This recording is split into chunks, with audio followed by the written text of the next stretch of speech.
My wife coldly said, "You're an adult. Cook for yourself. I don't run a restaurant." When I came home starving after a 14-hour shift. So I did. Started taking care of myself. She didn't realize that was just the beginning of a massive change.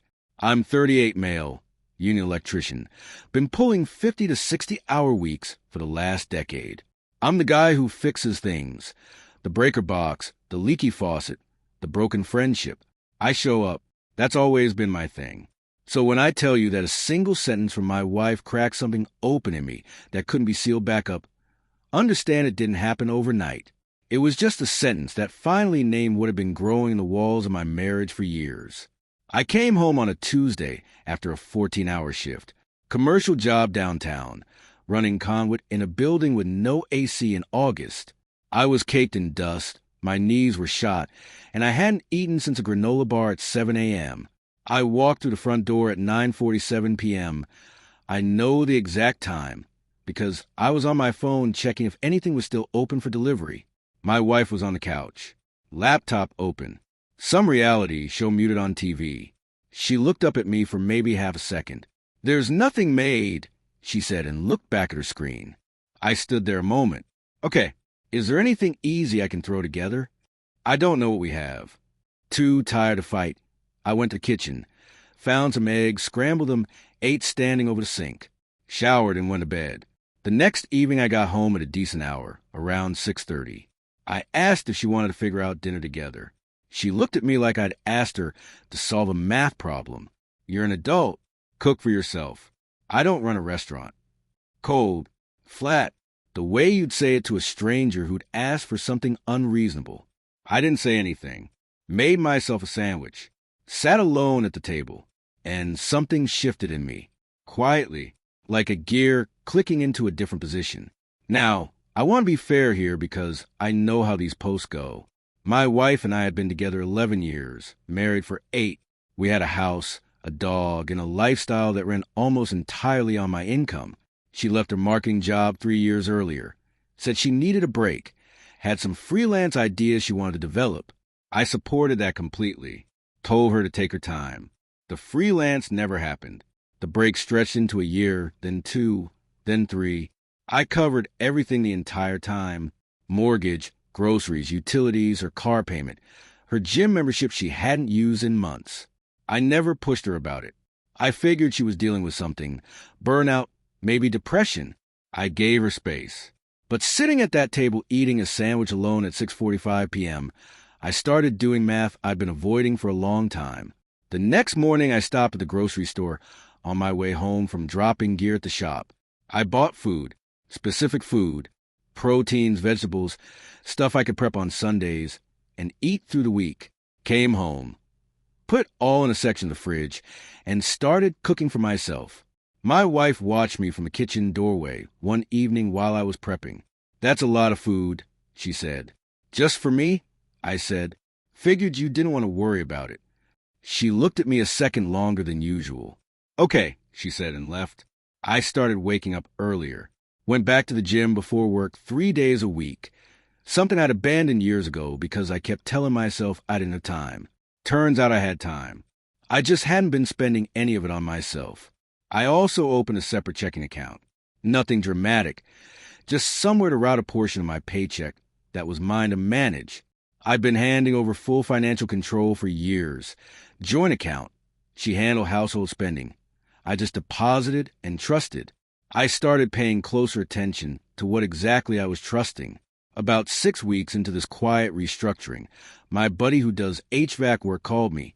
He'd been doing a job downtown and ran into someone who apparently knew my wife pretty well.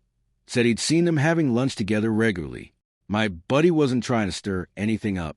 He mentioned it the way you mention something that seems odd, but probably has an explanation. Probably nothing, man. Just figured you should know. I thanked him and got off the phone. Sat in my truck for a while. I didn't call my wife. Didn't blow up. I thought about what I actually knew versus what I was assuming, and that distinction mattered to me. So I started paying attention instead. I'm an electrician, not a private investigator, but I'm not an idiot either. Over the next 2 weeks, I noticed things that had probably been there a while. The way she angled her phone away when I walked past, the lunch outings that were supposedly with a friend from her old job, a change in her energy, not guilty nervous, more like absent, like she'd already mentally moved out and just hadn't told me yet. I didn't confront her. I called a lawyer instead. My coworker had used a family law attorney during his divorce 2 years earlier and gave me her contact. I sat across from her on a Thursday afternoon and laid everything out. The finances, my wife's 3 years out of the workforce, my income covering everything, the joint account, the house we bought using my premarital savings as the down payment. The attorney listened and then told me some things I needed to hear.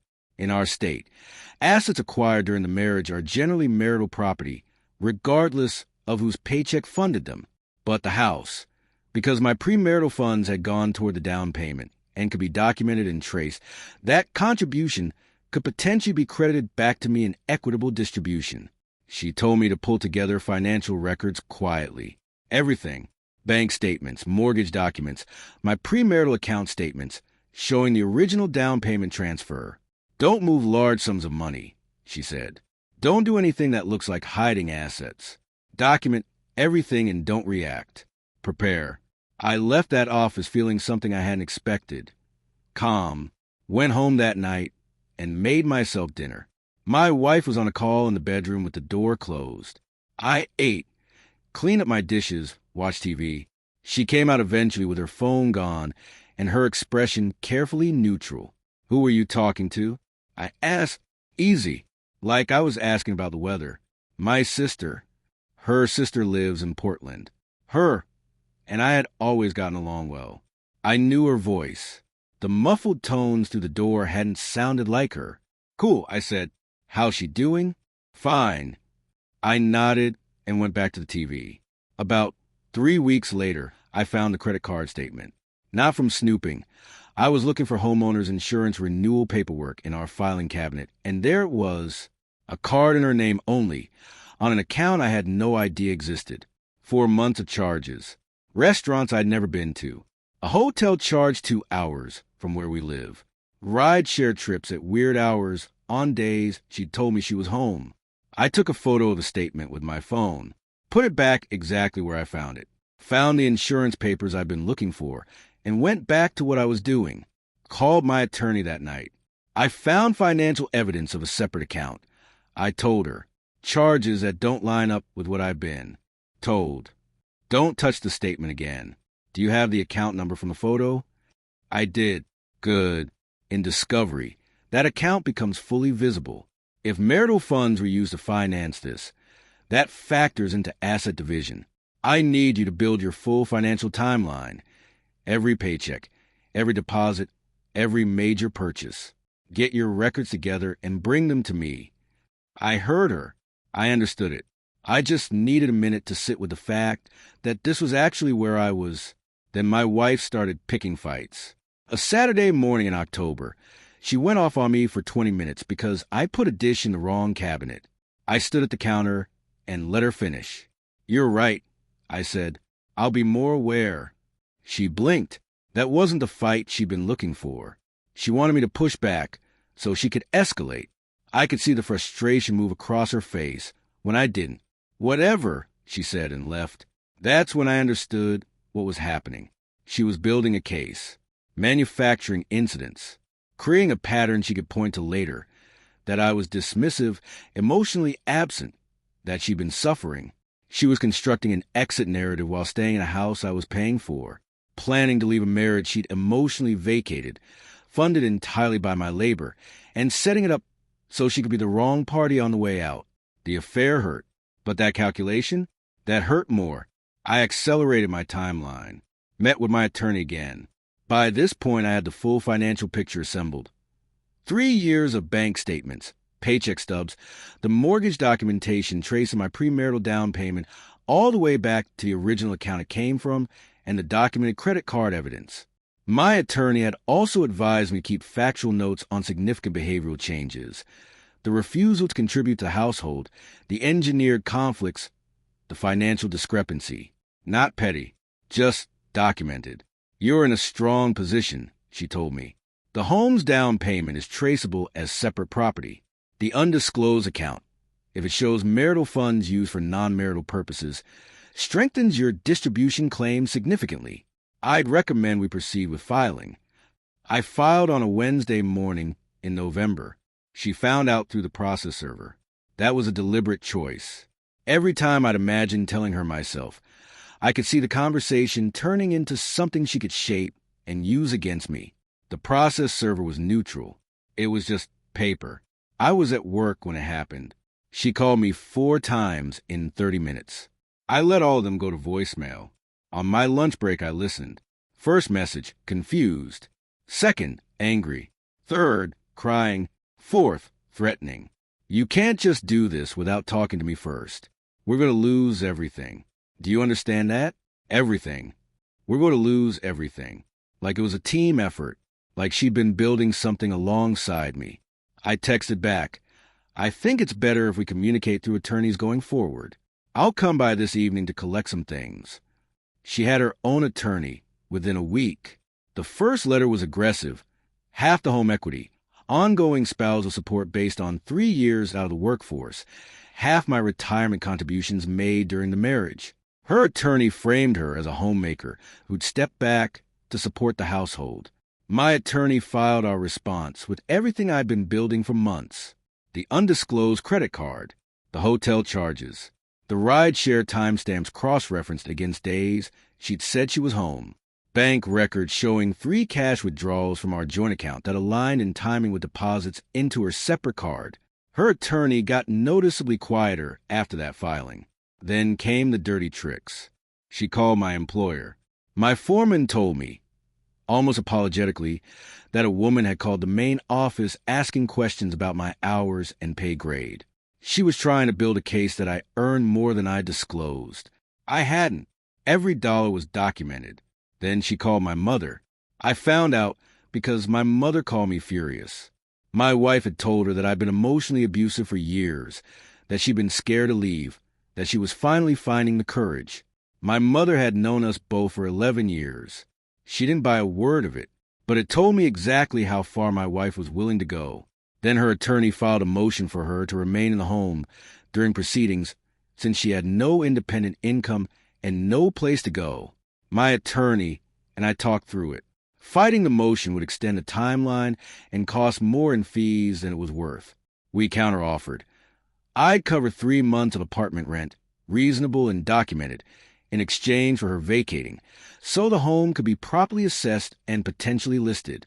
It was a smarter financial move. She accepted.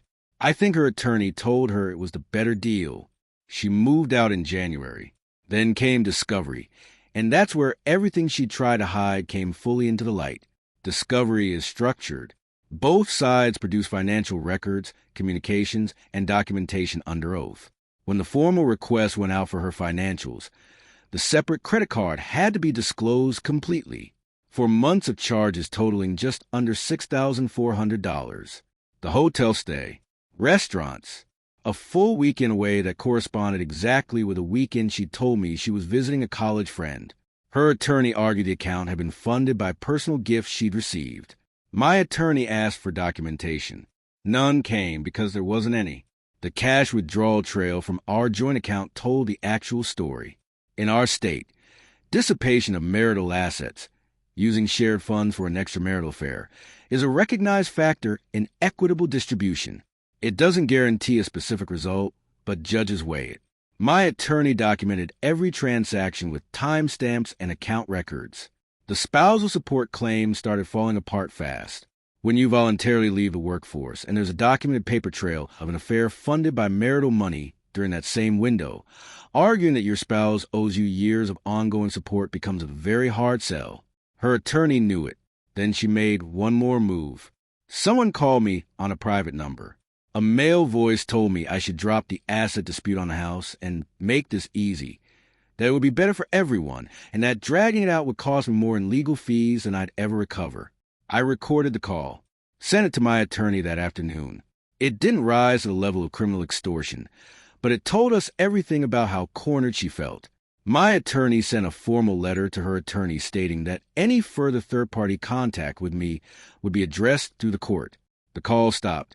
We settled in late March, about 4 months after I filed, which is actually faster than average, because she didn't have the leverage she'd counted on having. Here's how it shook out. The home had appreciated well since we bought it. After mortgage payoff, the equity was significant. My documented premarital down payment was credited to me off the top as separate property. The remaining equity was divided, but with the dissipation finding factored in, she received less than she'd have, gotten without that documentation. My retirement contributions made during the marriage were subject to division via a qualified domestic relations order. That part was unavoidable under the law, and I'd known it going in. A portion went to her. Spousal support. Her attorney pushed for 5 years given the length of the marriage and her time out of the workforce.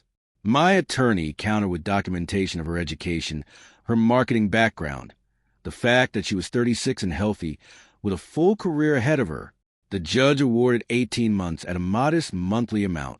Not nothing, but nowhere near what they demanded. When my attorney called to tell me the judge had signed off, I was sitting in my truck outside a job site eating lunch. "It's done," she said. "Okay," I said. I finished my sandwich. I want to say something about the guy she'd been seeing. I know who he is. I'm not going to do anything with that information. He's not the reason my marriage ended. He was just a door she opened because she'd already decided to leave, or maybe because she never fully committed to staying. Either way, it doesn't change anything for me now. The house sold, and I bought a smaller place. Just mine. Nothing fancy. A house where I know exactly where every dish goes. By the time everything finalized, I'd been going to gym consistently for 6 months and dropped 22 pounds. Not for any dramatic reason, just because I was eating food I'd actually prepared, sleeping on a schedule I controlled, and putting my energy into things that returned something to me. My foreman, a man of very few words, told me one morning that I seemed less like I was carrying something I hadn't set down in a while. That's probably the most accurate thing anyone said to me in years. My ex made one last move that I think she expected to sting. A couple weeks after settlement, she posted something vague on social media about finally choosing herself and leaving toxic situations. Mutual friends sent me screenshots expecting me to be upset. I wasn't. What she was calling toxic was a man who paid every bill for 3 years without complaining, who came home after 14-hour shifts and made his own eggs without starting a fight, who was steady and present and maybe too quiet about what was all costing him. If that's the label she needs to put on it, fine. But she didn't post about the job she had to go find, or the apartment she had to furnish on her own, or the budget she suddenly had to build from scratch, or the 18 months of support that eventually runs out, or the marketing career she has to rebuild with a 3-year gap on her resume. She chose herself. She just hadn't fully thought through what that choice was going to ask of her. The turning point in all of this wasn't a courtroom or a confrontation or some dramatic moment where I finally said everything I'd been holding. It was a Tuesday night in August, standing over a sink eating scrambled eggs I'd made myself, deciding that if no one was going to take care of me, I was going to do it so thoroughly that I wouldn't need anyone to. That one small decision is what everything else grew from.